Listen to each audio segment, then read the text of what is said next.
Hello, you're watching our special series on the World Economic Forum 2026. I'm Shreya Upadhyay. A developed country typically has political stability, a mature, resilient economy and domestic strength which can tolerate external conflicts. India is on a journey to become a $4 trillion economy. There have been achievements, there have been challenges as well. And the road to becoming Vikasit or developed Bharat is being chartered through shifting geopolitics and geoeconomics. While India's demographic dividend will help drive the country's domestic and global ambitions, timely policy interventions will be key. What has worked and what more needs to be done? We talk about all of this up next, but before I get in my guests, take a look at this report.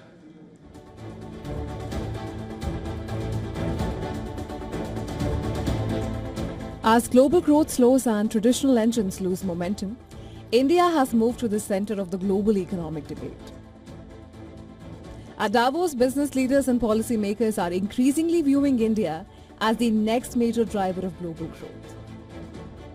Very interesting, and we see a lot of interest across the world against the backdrop of the geopolitical systems, global warming and several other problems that the world is facing, how the economy has to move forward. I think this summit is going to have a great debate around that. Especially for India, I think it's a platform to showcase the Viksit Bharat goals, and in line with that, what Government of India is planning to do and the various state governments, how is their participation in this program. I think it's a great platform to showcase, and we are happy to be here. The International Monetary Fund has reinforced that view, raising India's growth forecast for fiscal year 2026 to 7.3%, citing strong performance in the second half of the year. India has also overtaken Japan to become the world's fourth largest economy. With the government reaffirming its $5 trillion economy target, India continues to stand out as the fastest growing major economy. But strong growth numbers raise a bigger question. Does economic momentum translate into a developed India? The vision of Viksit Bharat goes beyond GDP and focuses on living standards, human capital and quality of life. India's ranking in the Human Development Index has improved recently, but still requires policy-based focus. Public health spending remains below 2% of GDP, while education outcomes lag global averages. India still has 4 years to breach the $4,000 mark and join the upper middle income group, as per the latest SBI report. The IMF has also cautioned that India's growth is expected to moderate after 2026, with expansion projected to slow to around 6.4% in the following years. Economists argue that achieving Viksit Bharat will require structural reforms, not incremental change. Sustained growth will depend on strengthening MSMEs, improving job creation, and investing in health, education and skills. India's demographic advantage could power the next phase of growth if matched with employment and productivity gains. At the same time, challenges like trade tensions and rising income inequality remain. The ambition is clear, the momentum is strong, but whether India can truly deliver Viksit Bharat will depend on how effectively growth is translated into broad-based prosperity. Business Bureau, WION, World is One. All right, on the broadcast, I'm joined by our Assistant Editor for Foreign Affairs, Siddhant Sibbal. He's been getting us all the ground reports from Davos. I'm also joined by Mr. T.V. Mohandas Pai. He's Chairperson, RN Capital Partners. I'm also joined by Dr. Brinda Jagirdar, Senior Economist. She's former Chief Economist at the State Bank of India as well. Welcome to all of you. Siddhant, I'll come to you first. You know, this is the last day of the World Economic Forum. A lot has been done. A lot needs to be done as far as the entire world and its geopolitical situation at the moment is concerned. But a lot of focus on geoeconomics as well was there at the World Economic Forum. As far as India is concerned, what we have been able to achieve, help us understand, you know, there were several teams, several ministers, chief ministers as well as union ministers who were there. What did India gain out of this year's World Economic Forum?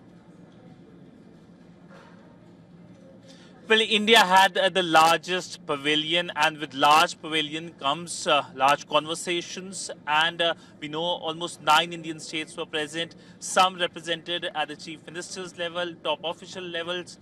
And we know that there have been several MOUs, the letter of intent being signed. Many of them will be translated into investments. And this is a story that we have heard in the past World Economic Forum meetings as well. But clear message is that India will be always the showstopper at the World Economic Forum, and this year was no different. In fact, many, as the topic of our conversation today suggests, that Viksit Bharat was the larger theme.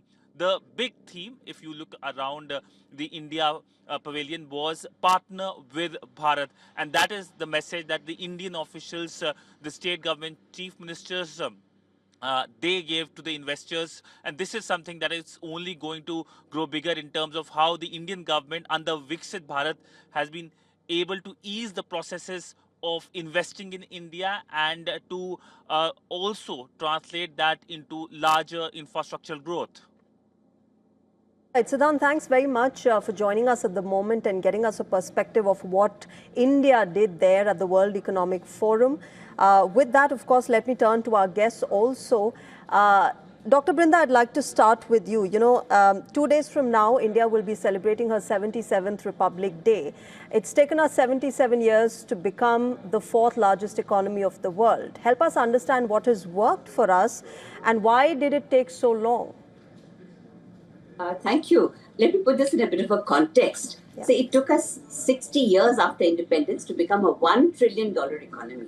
And then in 6 years later, 2014, we became a $2 trillion economy. And this doubled by 2025 to a $4 trillion economy. So from 11th largest, we become the 4th largest. From fragile 5, we become an engine of world growth. So I think this is something major. And by 2027, it is expected that we will be about $5 trillion economy, which will make us the 3rd largest economy in the world. And let me quote Geeta Gopinath, who said, without a doubt, India will be the 3rd largest economy in the next few years.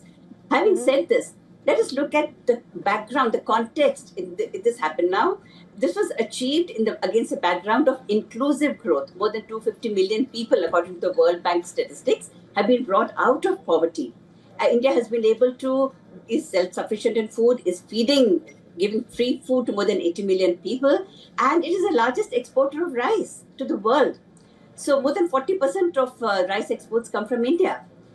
Second is macroeconomic stability. In all this, India has maintained macroeconomic stability. GDP growth, as the IMF has just said, is expected to be 7.3% in 2026 FY.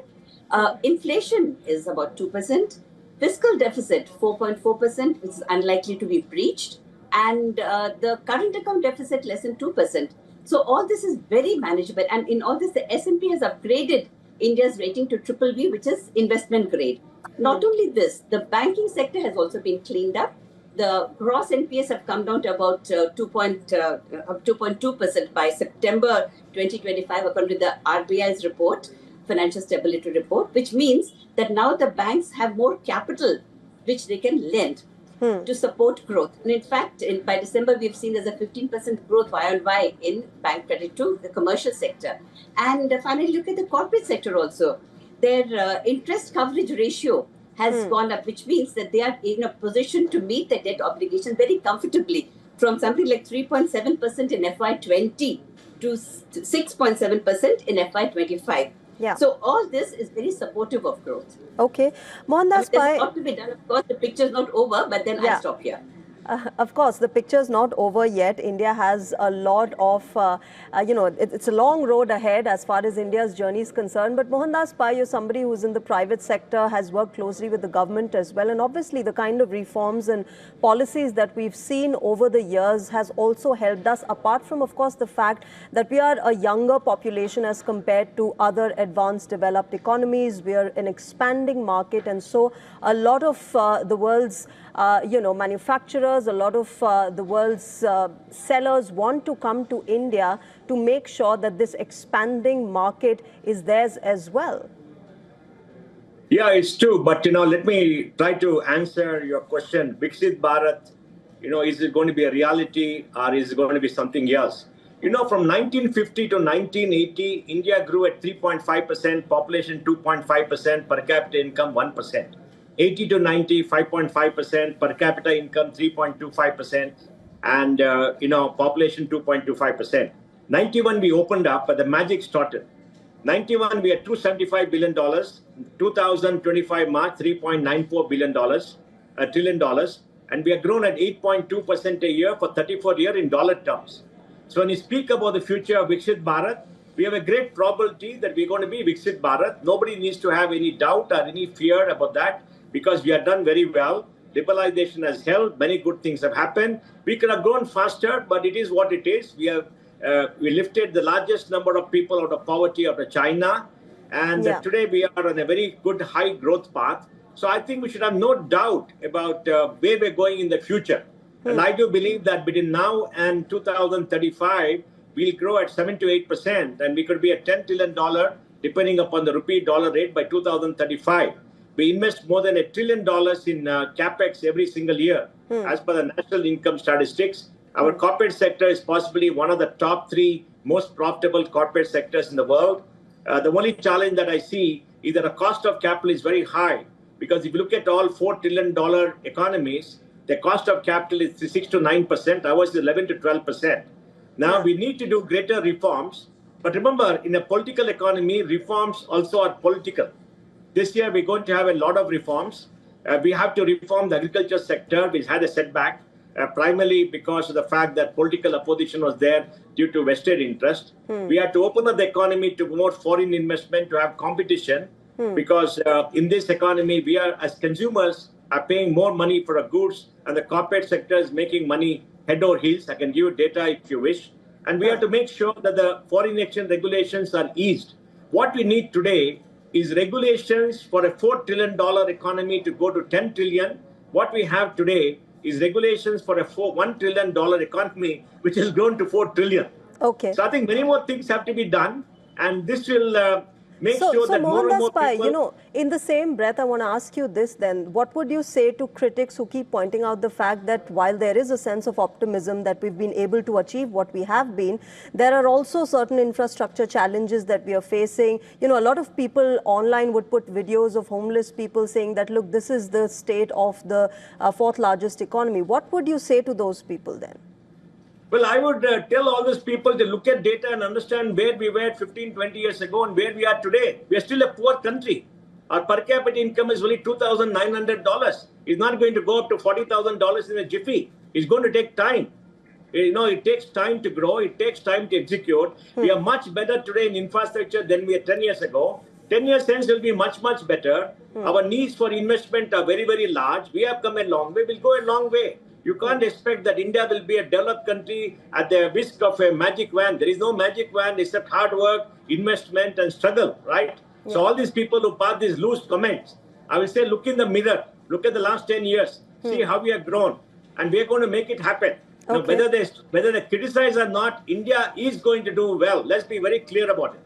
And it's also interesting because it's not just India. Look at the developed economies, whether it's the United States or the European countries, you have people who are suffering there as well. So it's not just India alone who has this kind of a challenge to grapple with and overcome it. But Dr. Brinda, talking about the kind of challenges that India faces, the kind of 10 trillion economy that Mohandas Pai was talking about, we could reach there faster, but the kind of challenges that we are grappling with right now, for instance, the ease of doing business. Many people say in the industry that, ease of doing business needs to be more sorted. There needs to be more deregulation so that companies can come in and invest. They don't have to deal with 100 other problems while they're doing business here. Yes, I completely agree with that. Ease of doing business is very important if we need to attract FDI. And India is a capital scarce country. We need the FDI. So we have to definitely look at how we can make the environment much more friendly for investment. We can learn from economies like Singapore, for example. But more than anything else, it is that we need to build scale in manufacturing, scale in banking. We need to have a few banks at least, which are the top 10 in the global marking. Right now, we do not have. And so we need bigger banks to support our growth, ambitious growth that we are going into. We need to support MSMEs, of course, but along with that, we need the big manufacturing sector to be given a push.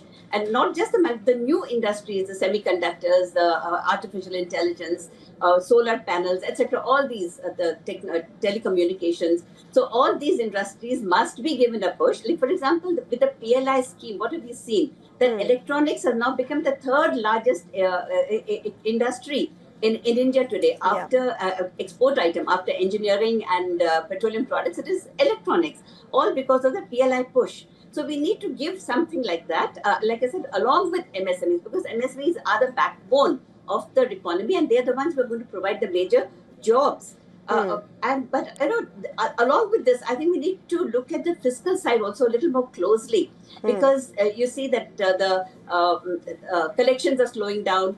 Household sectors savings are slowing down. That is a little bit of a concern, because it is this pool of investment, this pool of funds that was providing the some supply for government borrowing, for corporate investment, and for bank lending. So we need this pool to keep growing and not shrinking. And of course, jobs. We need to create more jobs, because about 10 million are joining the workforce every year, and we are able to create only 2 or 3 million jobs per year. So we have to really say how we can skill. I stand corrected. Please, yes, please go ahead, please. Yes. Go ahead. Look, go ahead, Mohandas. if there are 2.5 crore babies born 21 years ago who are attaining the age of 21.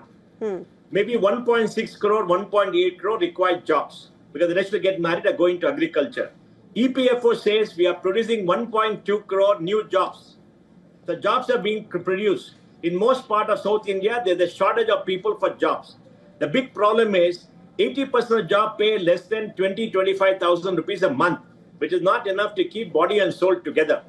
So India's problem is also that the North has more people coming into the workforce, the South has less. There's migration from the North to the South. And in the North, women who are getting educated don't have enough jobs. So women participation in the workforce is also lower and is going up. So I think the problem with India is lack of enough well-paying jobs. There are enough jobs being done. We must come to South India and have a look. The people saying 2 lakh, 3 lakh jobs are not looking at data. You must look at the EPFO. EPFO produced a report every month for the last 75 months. They give the job creation by 190 industries. All the job creation is linked to Aadhaar, is based upon a monthly payment, is give data by gender, by states, by industry, by age groups. All the data is there. And the data says clearly we are producing large number of jobs, but the payment for the jobs are not enough. And that is the problem that India faces. So we have to make sure we produce more well-paying jobs. And how can that happen? That can happen with enough investment in infrastructure, so productivity goes up. When productivity goes up, people get more money. I think that is the problem we have to focus on right now. Okay, Dr. Brinda, go ahead.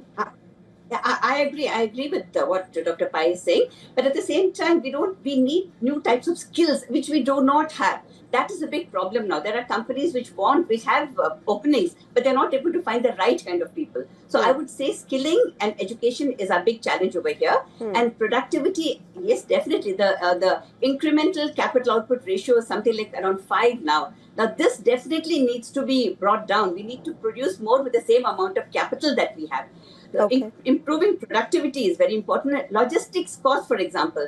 Now, in global economy, in the developed world, logistics costs form about 8 to 9%, while for here we have about 12 to 14% the logistics cost. So then we need more infrastructure, more warehousing, more connectivity, so that we are able to move things seamlessly. And with this, we will be able to bring down our costs. Okay, so help me understand this, Mohandas Pai. If we need to focus more on challenges and skilling that we are grappling with, more skilling is required. There is more well-paying jobs that are required, and therefore my question is: have we been able to use our demographic strength in the world, that is a younger population, younger working population, well over the past few years? No, we have not been able to do it because we need public support. The situation is very, very critical and large, like Dr. Brinda said. I think it's very important to understand that. Look, Let us understand there's no one single country called India. The different regions, different states, they have different needs. So what should we do for jobs? First, we must go to the 350 poorest districts of the country and make sure we incentivize labor-intensive jobs to go there. Because labor-intensive jobs mean the people coming off the land will get 10, 12, 15,000 rupees at least. They'll keep body souls together and they can live much better than coming to Bangalore. Bangalore, for example, has got 5 lakh jobs in garment industry. And there's no labor in Bangalore. They all come from outside. Why can't we incentivize job creation in those areas? Second, we must focus on urbanization in the 5,000 census towns. There are probably more now, where we create infrastructure so that MSMEs can go to these towns, because all across India now the road network has improved, the railway network has improved, there is enough power, we don't have a shortage, but they have to go to the smaller towns because urbanization creates growth, urbanization creates specialization, improves productivity and income. Then in the bigger cities, we got to create a greater amount of infrastructure for mobility, for water, roads and everything, so people become more productive. If you live in a city and you take up 3 or 4 hours for commuting, you're not going to be highly productive. So we need a focus for job creation in this budget. But job creation cannot be like that internship program government had last time, like the skill development program where you're training women to do beauty and all kind of mess. We got to be classic, and it's got to be done through the corporate organization. All big companies will have to have a large internship apprenticeship program funded by government. Let me tell you, for example, in the IT industry, you know, there are 60 lakh people today working in the IT export industry. We train them. We fixed it. We spent $3 to $4 billion a year on training them. We got training schools. We got faculty. We did it. And we have created surplus capital. India is the largest human capital center for technology globally today. And we did it. So industry has to work. Government has to fund them. That's what advanced countries do. And our policies are not very good in this area because skill development is diverse from industry. Their connection is very nebulous, and education is diverted from industry, and the educations have to come to industry, understand what they want, and we got to have the final year of education where people go work in industry. So the connectivity has to happen, and that will make things much, much better. So policies have to change. Okay. I also want to shift our focus to the kind of geo-economic, geopolitical situation that we are seeing at the moment. And Dr. Brinda, so far, you know, whether it was COVID or the Russia-Ukraine war, the Indian economy has been able to sort of sustain itself and go on with its growth despite external headwinds coming out of these two situations. Right now, of course, we are grappling with the tariff challenge. We're also looking at several trade deals. We've already done some. We're looking at the India-EU trade deal also, something that is called the mother of all trade deals. How much of this will be long-term sustainable solution to the American tariffs and the geopolitical situation? You know, one of the challenges, is this geopolitical situation and how we negotiate it through diplomacy and trade negotiations. So we already have free trade agreements with 4 or 5 countries, and we are not talking the EU free trade agreement, which is supposed to be mother of all deals, is expected to be signed shortly. Now, this will help us to diversify our markets, and or not only just the markets, we are also looking at the payment systems. So we are looking at moving away from being under sanctions, threat of sanctions, and with this we will be able to manage it's tough. It is definitely tough. It's not easy at all. But it requires a lot of hard work, and I think we are doing that heavy lifting now. Just one thing about demography that we were talking about just now. You know, there's an interesting statistic, because we need to use this strength, which is available only for the next 10 to 15 years. This is a big strength for India. And in about 50% of the investors in the stock market are women. And about 80% of the investors are under 40 years of age, which means they do have the capital, they do have the capability. We just need to really give them the right path and the right way, channel their energies into productivity. So a couple of things that India needs to do: urbanization, more women participation, skilling, and making sure that our education system churns out more professional working adults who are in the know of how the industry works. You know, sometimes when we come into the industry, it's all very disconnected, what we've read, what we've studied, and what is happening in the industry. So that needs to be connected more. I'll leave it there. Thank you very much to both of you, Mohandas Pai as well as Dr. Brinda, for joining us on WION. Thank you.